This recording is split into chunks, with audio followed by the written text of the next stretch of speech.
रफ़ी साहब एक ऐसे इंसान थे। लेकिन एक और चीज़ है, बहुत अच्छे सिंगर तो रफ़ी साहब थे ही, ग्रेट सिंगर थे, total control on medium, but at the same time perfect craft.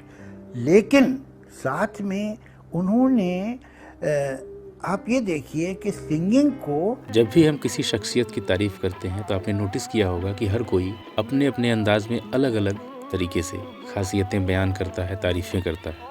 लेकिन जब रफ़ी साहब की बात आती है तो हर कोई लाजवाब हो जाता है। फिर भी तारीफ़ करता भी है तो सभी की बातें कॉमन होती हैं, जो हर किसी के ज़ुबान से अलग अलग अंदाज में निकलती ज़रूर हैं, लेकिन सबका मतलब एक ही होता है कि रफ़ी साहब नंबर 1 प्लेबैक सिंगर थे। मैं उनको नंबर 1 बोलूँगा, रफ़ी साहब को। वो जिसके लिए गाते थे उसके जैसी अपनी आवाज़ कर लेते थे, अंदाज़ बना लेते थे, वगैरह वगैरह।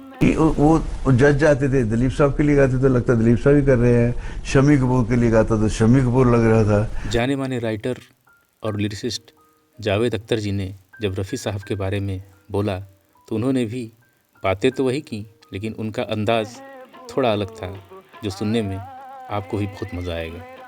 मैं समझता हूँ कि ज़िंदगी चलती रहती है और किसी भी वक्त आप देखेंगे तो कुछ लोग किसी भी पेशे में बहुत कामयाब होते हैं, फिर वो लोग चले जाते हैं, कोई दूसरे लोग आ जाते हैं, यूं ही चलता है ज़माना।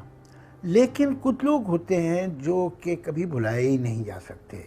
वो सिर्फ कामयाब नहीं होते हैं बल्कि इस तरह से कामयाब होते हैं जिस तरह से पहले कोई कामयाब नहीं हुआ था। यानी वो ऐसा कोई काम करके कामयाब होते हैं जो पहले कभी हुआ ही नहीं था, इसलिए आपको हमेशा याद रहते हैं। वो जब इस दुनिया से चले जाते हैं तब भी याद रहते हैं और लोग उनकी बात करते हैं, उनकी इज्जत करते हैं, उनसे मोहब्बत करते हैं। रफ़ी साहब एक ऐसे इंसान थे। रफ़ी साहब एक ऐसे इंसान थे। बेशक प्लेबैक सिंगिंग में मुकेश जी का भी नाम बहुत ऊपर है, जो रफ़ी साहब से पहले से अपनी जगह बना चुके थे। लेकिन असल मायने में प्लेबैक सिंगिंग को विस्तार देने का काम रफ़ी साहब ने ही किया, और शायद इसीलिए यह बात कही जाती है कि जब कोई हीरो पर्दे पे गाता है तो रफ़ी साहब नहीं बल्कि लगता है वो खुद ही गा रहा है। देखिए, दुनिया में बड़े महान गायक पैदा हुए हैं, बड़े बड़े सिंगर हुए हैं, लेकिन एक और चीज़ है, ये तो है सिंगिंग, एक और चीज़ है सिंगिंग के साथ प्लेबैक सिंगिंग। ये भी अपने अंदर एक हुनर बनाया गया।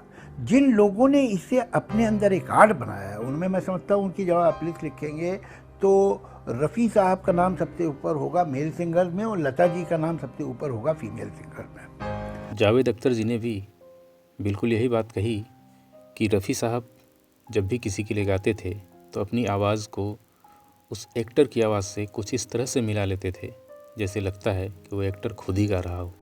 इन्होंने सिंगिंग, बहुत अच्छे सिंगर तो रफ़ी साहब थे ही, ग्रेट सिंगर थे, total control on medium, but at the same time perfect craft.